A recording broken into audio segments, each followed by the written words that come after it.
0।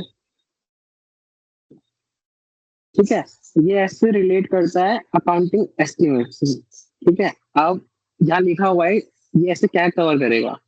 तो accounting estimates including fair value accounting estimates, उनसे related disclosures, और ऐसे 315 की कुछ रिक्वायरमेंट्स इससे रिलेटेड, 330 कुछ रिक्वायरमेंट्स, और फिर requirement and guidance on misstatement of individual accounting estimate और indicator of possible management biases. ठीक है, ये सब कवर करने वाला है इससे। ठीक है, अब सबसे पहली चीज, व्हाट इज अकाउंटिंग एस्टिमेट। अगर तुम्हें बोला है डिफाइन करो अकाउंटिंग एस्टिमेट, तुम क्या बोलोगे? एनीवन?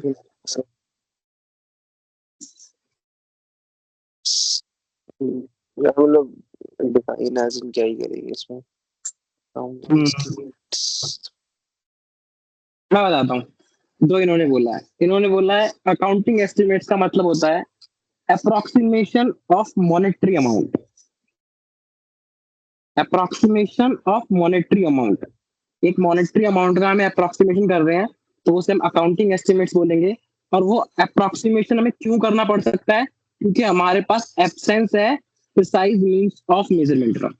हमारे पास कोई उसको मेजर करने के लिए प्रिसाइज मीन नहीं है, इसलिए हमें उसका अप्रोक्सीमेशन करना पड़ेगा, उसे अकाउंटिंग एस्टिमेट कहते हैं। ठीक है,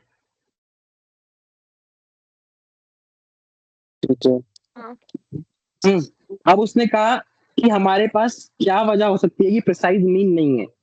तो उन्होंने बोला यहाँ पर कुछ इनहेरेंट अनसर्टिनिटीज हैं जिसकी वजह से प्रिसाइज मीन नहीं है हमारे पास। पहला है कि business activity, uncertainties inherent in business activity. वो बंदा ऐसी बिजनेस एक्टिविटीज में लगा हुआ है जिसमें ऐसी इनहेरेंट अनसर्टिनिटीज है जिसकी वजह से उस चीज का प्रिसाइज मीन है ही नहीं कि हम कैलकुलेट कर लें। मान ले कि वो बंदा फाइनेंशियल इंस्ट्रूमेंट्स में डील करता है। अब फाइनेंशियल इंस्ट्रूमेंट्स की फेयर वैल्यू निकालने के लिए अप्रोक्सीमेशन करना ही पड़ता है और कोई इलाज है ही नहीं। ठीक है, सो उसकी बिजनेस एक्टिविटी ऐसी है कि उनमें कुछ चीजों का हमें करना ही पड़ता है अप्रोक्सीमेशन, इसीलिए। ठीक है,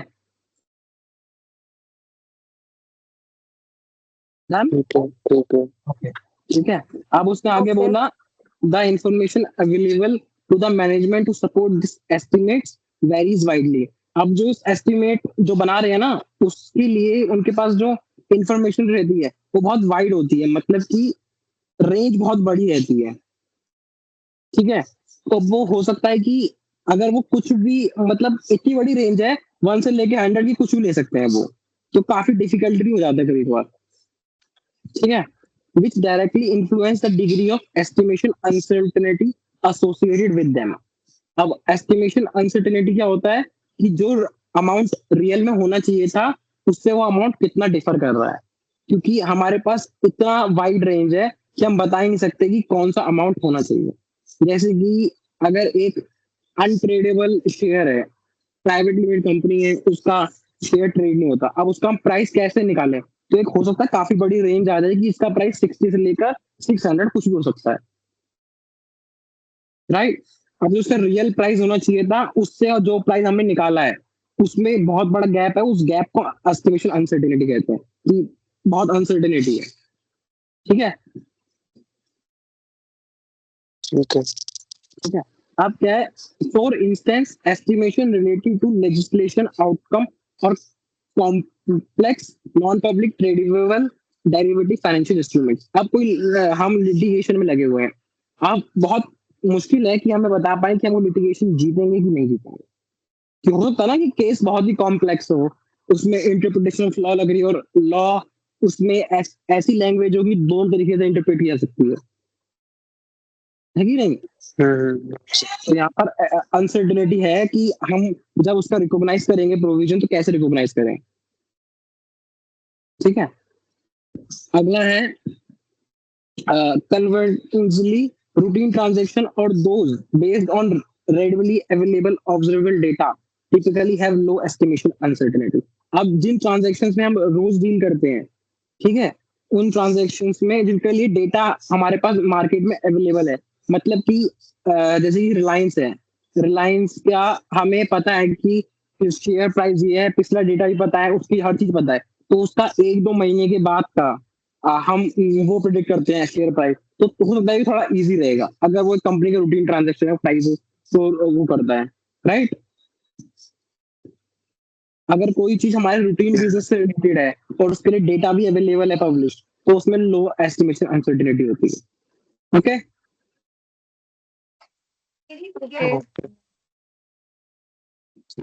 अब आते हैं यहाँ पर, because of uncertainties inherent in business activity some financial statement item can only be estimated. जो हमने ऊपर पढ़ा था कि एस्टिमेशन ये हमारे पास प्रिसाइज मीन क्यों नहीं है, क्योंकि हम ऐसी बिजनेस एक्टिविटीज में लगे हुए हैं। तो वही इसने बोला है कि because of uncertainties inherent in business activities some financial statement item can only be estimated. वो ऐसे बिजनेस में है जिसके वजह से कुछ जो आइटम है हमारी बैलेंस शीट पे, उसको हम सिर्फ और सिर्फ एस्टिमेट ही कर सकते हैं और कुछ नहीं कर सकते। Okay.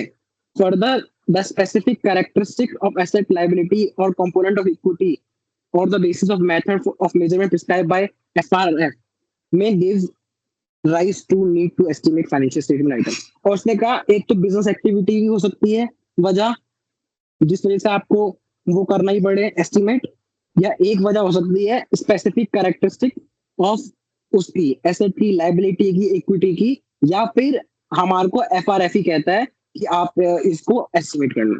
तो समझ गए 3 रीजन क्या हो सकते हैं, हमें एस्टिमेट करना पड़ सकता है। क्या है वो 3 रीजन? पहला बिजनेस एक्टिविटी, दूसरा स्पेसिफिक कैरेक्टरिस्टिक, तीसरा हमें एफआरएफ बोलता है। Are we good? ठीक है। ठीक है ना, ठीक है। तो अब हम आ चुके हैं some accounting estimates involve relatively low estimation uncertainty. जो हमने बताया, बात भी करी थी कि कुछ अकाउंटिंग एस्टिमेट्स हो सकते हैं जिनमें लो एस्टिमेशन अनसर्टेनिटी हो, जो कि हमने ऊपर पढ़ा था, जिनके लिए ऑब्जर्वेबल डेटा है, जो रूटीन ट्रांजैक्शन से रिलेटेड है, उनमें लो एस्टिमेशन अनसर्टेनिटी होती है, राइट। अब वो उसके एग्जांपल्स देगा कि कौन कौन से हैं, ठीक है। And may give rise to lower risk of material misstatement, ठीक है। ठीक है। ठीक है। ओके, ठीक है। तो उन्होंने बोला पहला क्या है, उन्होंने पहला बोला accounting estimate arises in entities that engage in business activity that are not complex. मतलब अगर कोई entity non complex business activities में लगी है, तो उसके में जो अकाउंटिंग एस्टिमेट्स होंगे उसमें लो अनसर्टेनिटी होगी। ओके, क्योंकि यहाँ पे बोला था ना बिजनेस ठीक है। एक्टिविटी, तो इन्होंने पहला एग्जांपल उसी का दिया कि जो बिजनेस एक्टिविटी है अगर वो नॉन कॉम्प्लेक्स है, तो फिर एस्टिमेट जो होंगे वो ज्यादा चांसेस यही है कि वो उनमें लो एस्टिमेशन अनसर्टेनिटी होगी, ठीक है। इन्होंने बोला दूसरा, इन्होंने कहा accounting estimate that are frequently made और updated because they relate to routine transaction. जो कि ऊपर बात हुई थी यहाँ पर कि अगर रूटीन ट्रांजेक्शन से रिलेट करता है तो वहां पर लो एस्टिमेशन अनसर्टेनिटी होगी, राइट। राइट। ठीक है, अब आ गया थर्ड।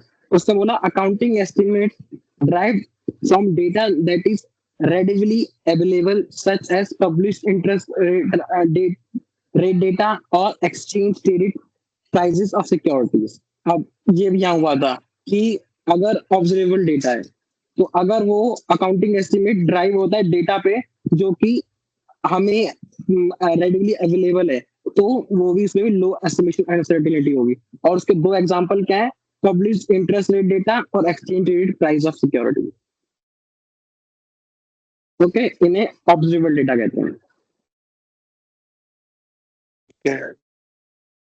कहते हैं ऑब्जर्वेबल डेटा, पहला इंटरेस्ट, दूसरा क्रेडिट प्राइस सिक्योरिटी। अब हमारे पास अगला है फेयर वैल्यू अकाउंटिंग एस्टिमेट्स। यहाँ था ना इस चैप्टर की शुरुआत में लिखा था कॉन्टेक्स्ट के अंदर कि accounting estimates, fair value accounting estimates. और जब हम अकाउंटिंग एस्टिमेट्स के डेफिनेशन पढ़ेंगे, तो यहाँ पढ़ी भी थी, तो उसमें लिखा हुआ था amount measure it is definition encompass amount measured fair value. Okay, तो ये फेयर वैल्यू वाले भी इंक्लूड करता है। So fair value accounting estimate where the method of measurement prescribed by the applicable financial reporting framework is simple and applied easily to asset and liability। इसने बोला कि जिससे आप मेजर कर रहे हैं ना, वो फेयर वैल्यू एस्टिमेट जिसे कर रहे हैं, जिस मेथड से कर रहे हैं, वो प्रिस्क्राइब किया है एफआरएफ ने, और वो बहुत सिंपल है। जो भी मेथड आप एस्टिमेशन के लिए यूज कर रहे हैं वो FRF ने प्रिस्क्राइब किया है और वो मेथड सिंपल है. ओके ओके ठीक ओके. है. ओके अगला है हमारा fair value accounting estimate where model. ऊपर था मेथड, नीचे है model. Model use to measure the accounting estimate is well known and generally accepted provide that assumption or input to the model are observable. हमने observable यहाँ पढ़ लिया था.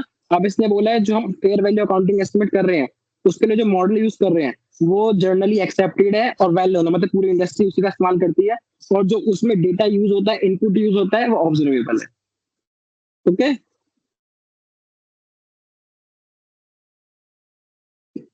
ठीक है.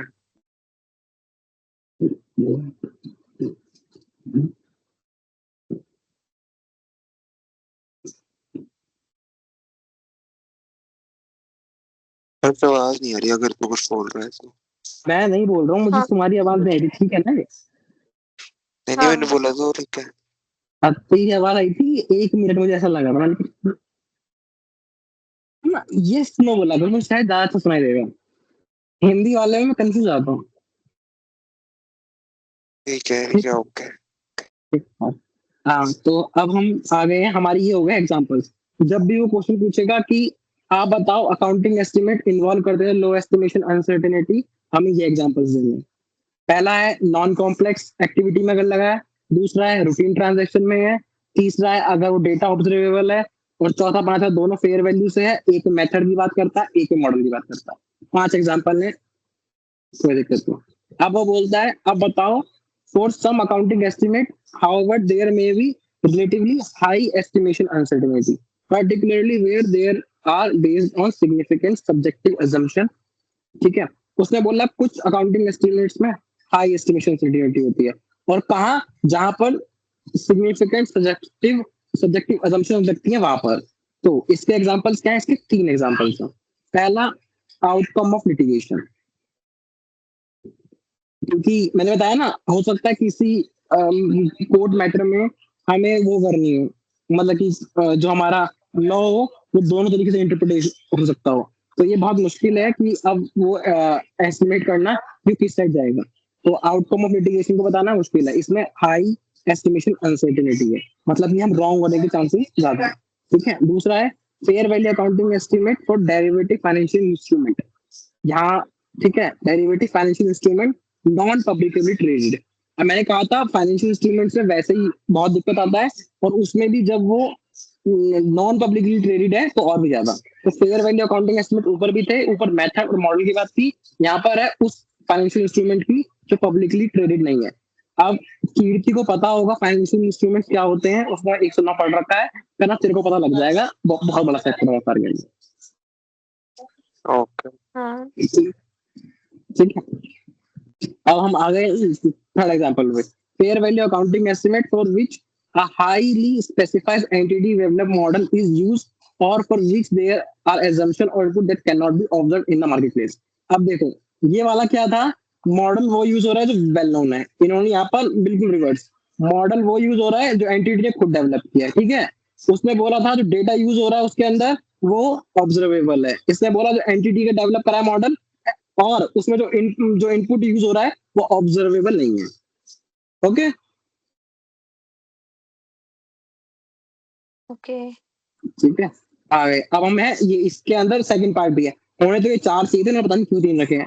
Accounting estimate in case of wage revision agreement where in negotiation with trade union is on way और government sanction is awaited leading the uncertainty. मतलब wage revision agreement कि आपकी जो वो है, क्या कह सकते हैं उसे, लेबर है, वो उस पे बैठी हुई है अनशन पे कि हमारे पैसे बढ़ाओ, रेट्रोस्पेक्टिवली बढ़ाओ, ये सब. तो उसमें भी हाई अब उसके लिए प्रोविजन बनाना पड़ेगा कि कितने पैसे लग जाएंगे हमारे जब रेट्रोस्पेक्टिवली बढ़वा रहे हैं. तो अब वो क्या रिजल्ट आएगा वो बड़ा मुश्किल है बताना. राइट.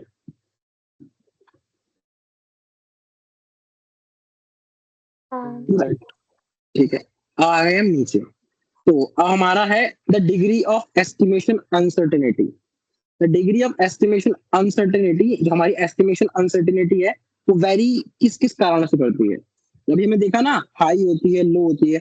तो ये वैरी किस किस कारणों से करती है? तो उन्होंने बोला नेचर ऑफ अकाउंटिंग एस्टिमेट, जिस हिसाब का जो नेचर होगा अकाउंटिंग एस्टिमेट्स का, उस हिसाब से कुछ के लिए हाई हो सकता है, कुछ के लिए लो हो सकता है। दूसरा, the extent to which there is a generally accepted method used to make accounting estimate. यहाँ भी बात हुई थी, अगर हमारे पास जनरली एक्सेप्टेड मेथड है तो उसमें लो होती है। तो वही उन्होंने बोला, अगर आपके पास जनरली एक्सेप्टेड मेथड है तो उसमें अकाउंटिंग एस्टिमेट्स नहीं है तो ज्यादा होगा, होगा अगर है तो कम होगी। The subjectivity of the assumption used to make, जितनी ज्यादा सब्जेक्टिविटी होती है किसी चीज के अंदर, उतनी ज्यादा उसके लिए एस्टिमेशन अनसर्टेनिटी बढ़ती जाएगी। जितनी कम सब्जेक्टिविटी होगी उतनी एस्टिमेशन अनसर्टेनिटी कम होती जाएगी। Any issue? No issues. ठीक है, आ गए हम नीचे। अब not all the financial statement items requiring measurement at fair value involve estimation uncertainty। अब इनसे बोला कि जरूरी नहीं है, आपने तो हमने तो ऊपर पढ़ा, इन्होंने यहाँ भी फेयर वैल्यू लिख दिया, यहाँ भी फेयर वैल्यू लिख दिया, उसके बाद यहाँ भी फेयर वैल्यू लिख दिया, यहाँ भी फेयर वैल्यू लिख दिया, राइट? तो सुनने में तो यही लग रहा है, जहां भी फेयर वैल्यू आएगा मतलब कि एस्टिमेशन अनसर्टेनिटी है ही है ना?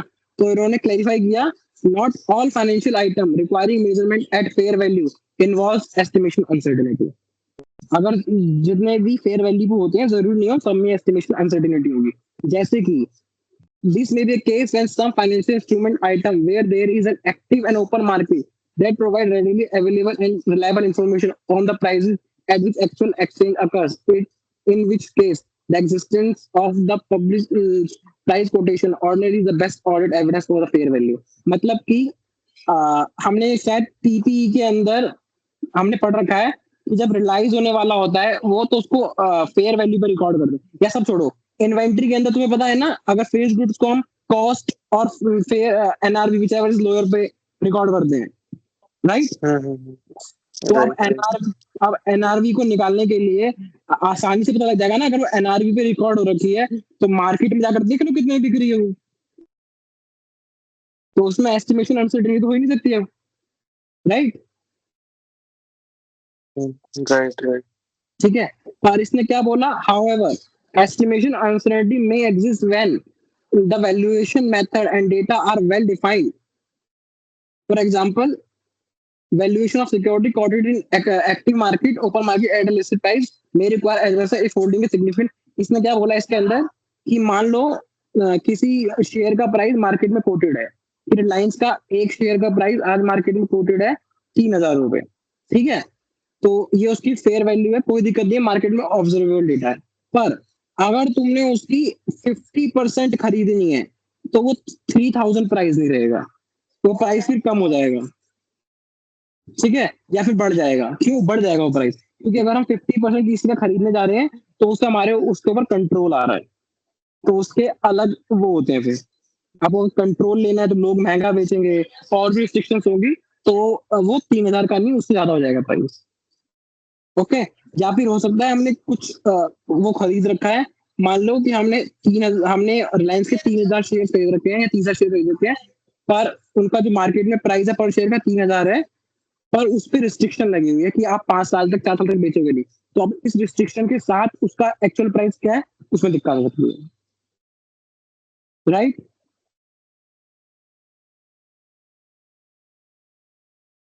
नहीं समझा, मतलब एग्जैक्ट पॉइंट क्या है कि पॉइंट ये है कि इसने पहले बोला अगर किसी चीज का फेयर वैल्यू मार्केट में कोटेड है, ठीक है, आपको शेयर प्राइस मार्केट में पता लग रहा है कि 3,000 रुपए है, उन्होंने भी 3,000 लिख दिया, पर आपके पास उसके 30,000 कुछ शेयर्स हैं रिलायंस के, पर उस पे कंडीशन लगी हुई है कि ये 2 साल तक बेचने नहीं है। तो अब इनका ठीक है। 3,000 प्राइस है, अब इनका पर का प्राइस 3,000 नहीं होगा, कम होगा, क्योंकि मार्केटेबिलिटी नहीं है इसकी 2 साल तक, राइट। ठीक है?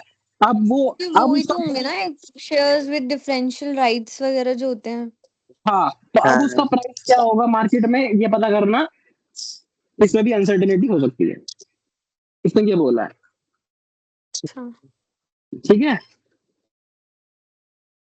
गुड टू गो, हाँ हाँ है ना? Yes yes. ठीक है, अब आ चुके हैं example of situations where accounting estimate other than fair value accounting estimate may be required। तो इसने बोला अब ऐसे एग्जांपल बताओ यहाँ पे अदर देन अकाउंटिंग एस्टिमेट्स जो हम पढ़ते हैं अपने अकाउंट्स के अंदर, फेयर वैल्यू के अलावा क्या। अब तुम ऐसे ही बता दो तुम्हें कहाँ कहाँ अकाउंटिंग एस्टिमेट करने पड़ते हैं, आज तक तूने कहाँ कहाँ अकाउंटिंग एस्टिमेट करे, फेयर वैल्यू छोड़ दो।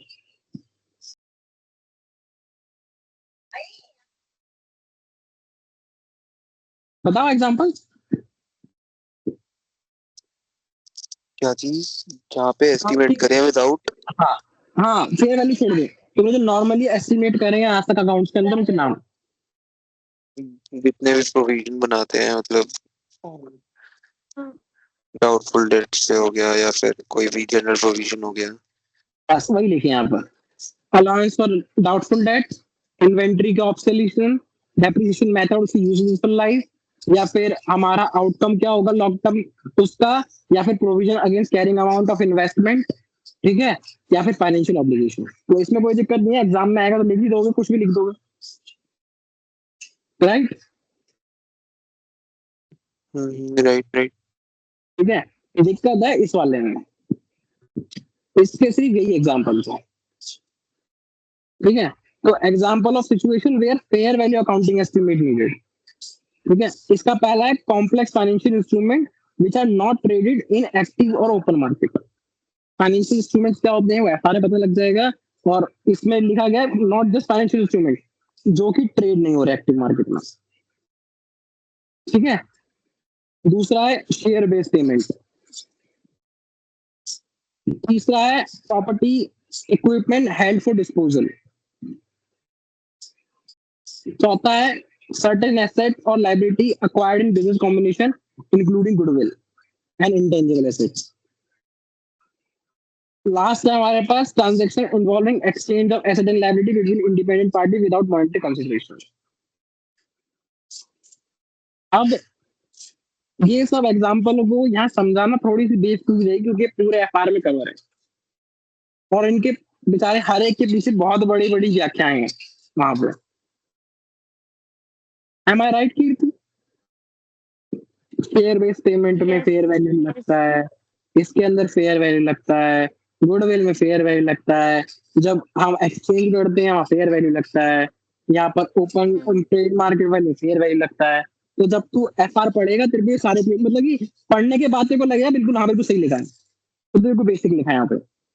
अभी तेरे को चैप्टर्स में ठीक नहीं है। पता है, इससे तेरे को लग रहा है कि क्या नाम लिख दूँ, ठीक है। ठीक है। अब आ गया नीचे, एस्टिमेशन इन्वॉल्व्स जजमेंट। सीधी सी बात है, एस्टिमेट करने के लिए हमें जजमेंट चाहिए होती है, ठीक है। Estimation involve judgement based on information available when the financial statement are prepared. For many accounting estimate, these include making assumption about the matter that are ये uncertain at आवाज the बहुत time of। ज्यादा break हो रही है मेरे and पे तो। है ना, तेरे एंड पे भी हो रही है? नहीं यार, सही आ रही है। इसका नेटवर्क खराब है, वाईफाई बदलवा दे। सन ऑफ टेको उसकी।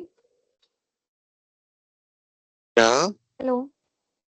हाँ हमें सही आ रही है, बस तेरी थोड़ी बहुत कट रही है। क्या हो रहा है? हेलो। हाँ आ हाँ रही है कीर्ति, आवाज आ रही है। हाँ आवाज आ रही है क्या मेरी? हाँ, मेरी आ आ रही रही है। है। हाँ हाँ, आ रही है, आ रही है। आ रही है, ठीक है। तो हम कहाँ पे थे? हम थे estimation involves judgment. The auditor is not responsible for predicting future conditions, transaction or event that if known at the time of the audit might have significantly affected the management action. इसने साफ साफ ये बोला है कि estimate बनाते हुए judgement लगती है। अब हम 31 मार्च को या अप्रूवल से पहले खड़े हैं, ठीक है। अप्रूवल से पहले मतलब कि मान लो जून जुलाई में खड़े हुए हैं, ठीक है। उस समय कंडीशंस ऐसी हैं जो मैनेजमेंट ने एस्टिमेट बनाया बिल्कुल सही है, पर हम अप्रूवल के बाद कंडीशन चेंज हो गई और जो एस्टिमेट था वो बिल्कुल गलत निकला। तो ऑडिटर की कोई रिस्पॉन्सिबिलिटी नहीं है कि वो प्रेडिक्ट करे फ्यूचर, ठीक है।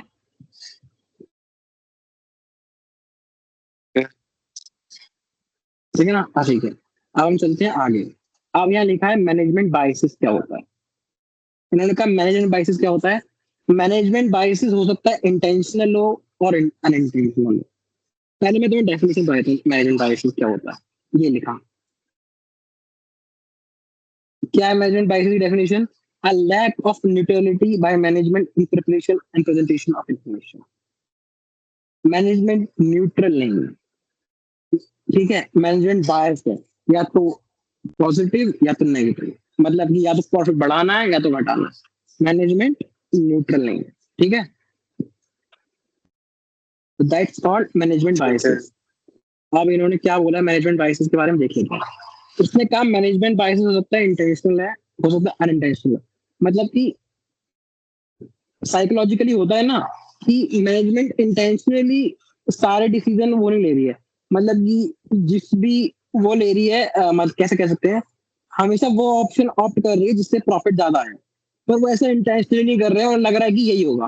वो बहुत ज्यादा वो है, क्या कह सकते हैं, ऑप्टिमिस्टिक है कि सब कुछ अच्छा अच्छा ही होगा, और वो इंटेंशनली वो धोखाधड़ी नहीं कर रहे, उन्हें लगता यही है कि सब कुछ अच्छा अच्छा होगा, तो ये अनइंटेंशनल हो यार रहा है वो तो इसमें, ठीक है? अनइंटेंशनल हो गया हाँ ना। वही वही सर्कल में बोल अनइंटेंशनल रहा हूँ, सर्कल इंटेंशनल कर रहा, तो वो अनइंटेंशनल है, हाँ वो बहुत ऑप्टिमिस्टिक है, सब कुछ अच्छा अच्छा होगा, ठीक है, ठीक ठीक है, और ठीक है। एक होता है इंटेंशनल, मतलब कि उन्हें वो चाहते हैं कि प्रॉफिट ज्यादा है, ठीक है, तो मैनेजमेंट न्यूट्रल नहीं है, चाहे वो इंटेंशनली हो सकता है रीजन, चाहे वो अनइंटेंशनल हो सकता है रीजन, ओके।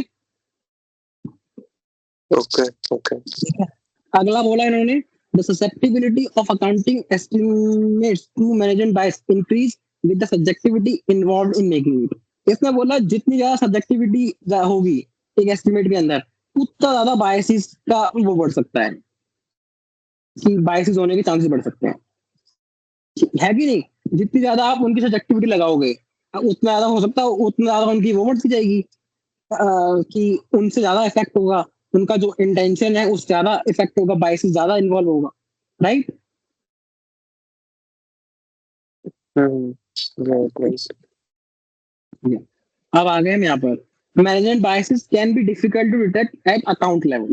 उसने बोला एक मतलब कि एक किसी डेटर को लेके बैठ जाओ और उसे देखने लग जाओगे तो पता बड़ा मुश्किल है पता करना कि मैनेजमेंट बायसिस है कि नहीं। उसने बोला अगर मैनेजमेंट बायसिस देखना है ना तो इसके लिए सबसे पहले क्या कर सकते हो तुम, it can be identified when considered in aggregate और ग्रुप ऑफ अकाउंटिंग एस्टिमेट। आप काफी सारे एस्टिमेट्स को लेकर एक साथ देखोगे, ग्रुप में देखोगे, तब दिख सकता है कि हाँ यहाँ भी ऑप्टिमिस्टिक, यहाँ भी ऑप्टिमिस्टिक, यहाँ भी ऑप्टिमिस्टिक, यहाँ भी ऑप्टिमिस्टिक, राइट? या वो बोलता है कि आप सारी एस्टिमेट ले लो और फिर देख लो उसके अंदर कि यहाँ भी ऑप्टिमिस्टिक दिखा रहे हैं, यहाँ भी ऑप्टिमिस्टिक दिखा रहे हैं ये। या फिर वो बोलता है कि अब नंबर ऑफ पीरियड, कि इस साल भी ऐसा ही था, इस साल भी ऐसा ही था, इस साल भी ऐसा ही था, ओके,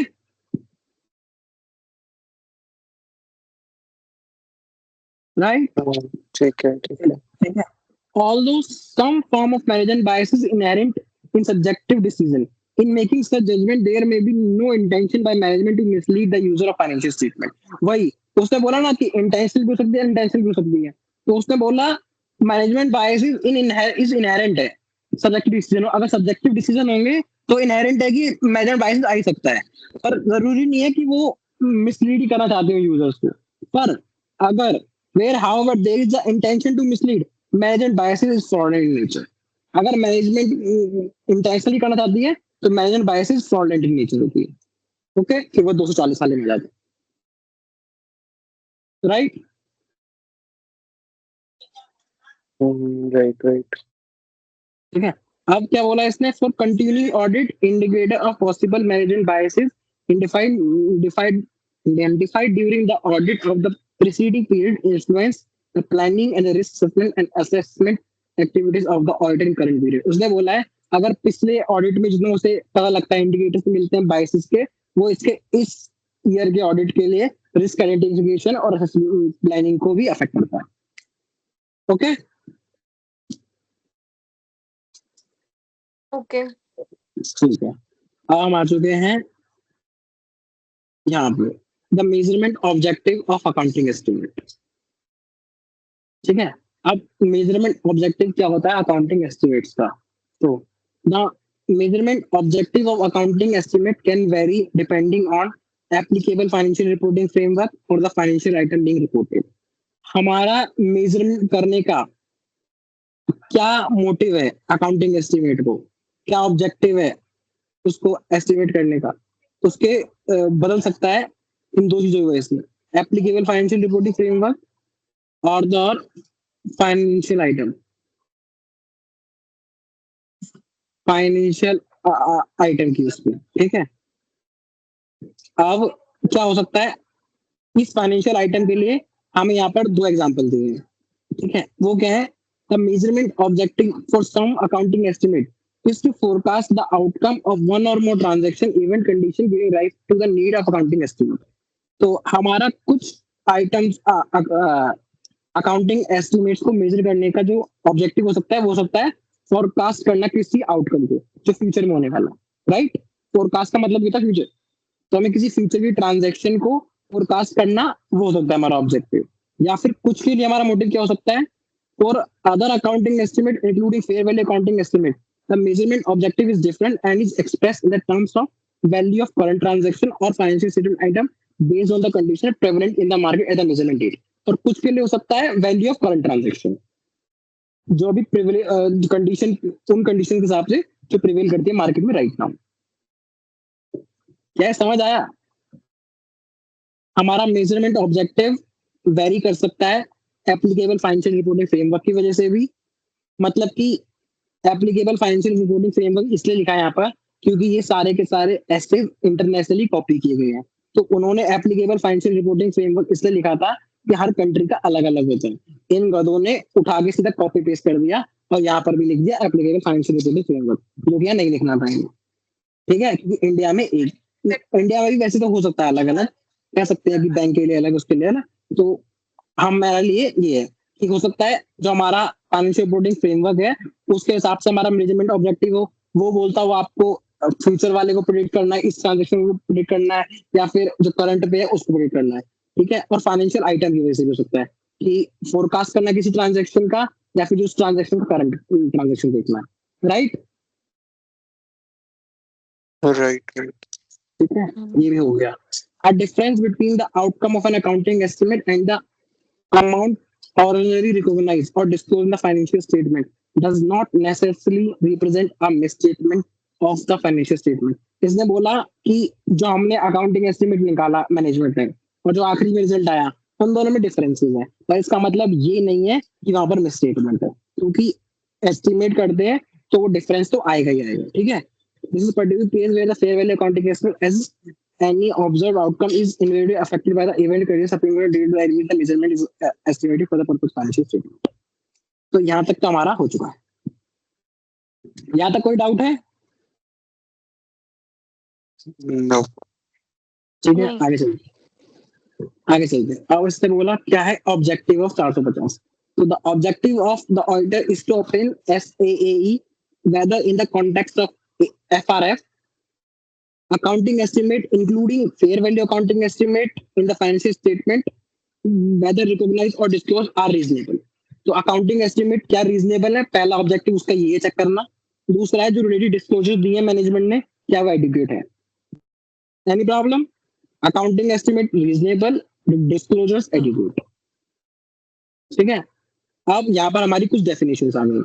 तो इसने बोला अकाउंटिंग एस्टिमेट, इसकी डेफिनेशन ऊपर बढ़ गया है। तो an approximation of monetary amount in the absence of precise means of measurement, right? Right.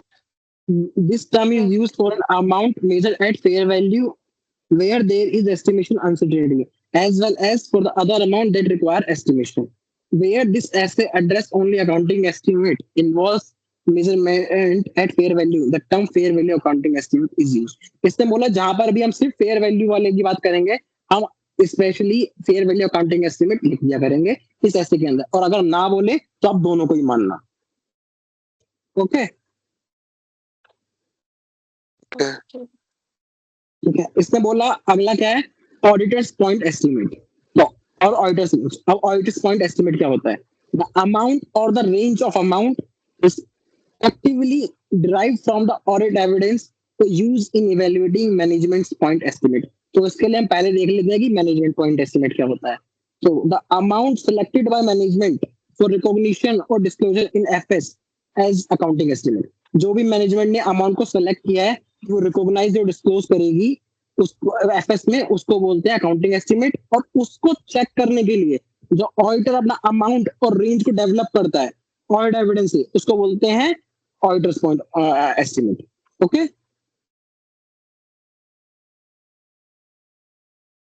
ठीक है, ठीक है, ठीक है। ठीक है।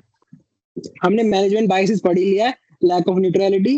अगला आ चुका है हमारा estimation uncertainty, the susceptibility of accounting estimate and related disclosure to inherent lack of precision in its measurement, जो हमने पढ़ ही लिया है कि जो हमने अमाउंट निकाला है और जो रियल हो सकता है उसके बीच में जो भी डिफरेंस, उसको एस्टिमेशन अनसर्टेनिटी कहते हैं। Okay, outcome of an okay. accounting estimate, the actual monetary amount which results from the resolution of underlying transaction event condition addressed by the accounting estimate। इसमें तो कुछ है ही नहीं, एक्चुअल जो अमाउंट होगा, मॉनेटरी अमाउंट रिजल्ट होगा जो भी उस ट्रांजेक्शन के होने से, उसको बोलते हैं आउटकम। तो बहुत ही सिंपल है, ठीक है। इसको अभी यहीं रोकते हैं, मेरे तो गला फट गया।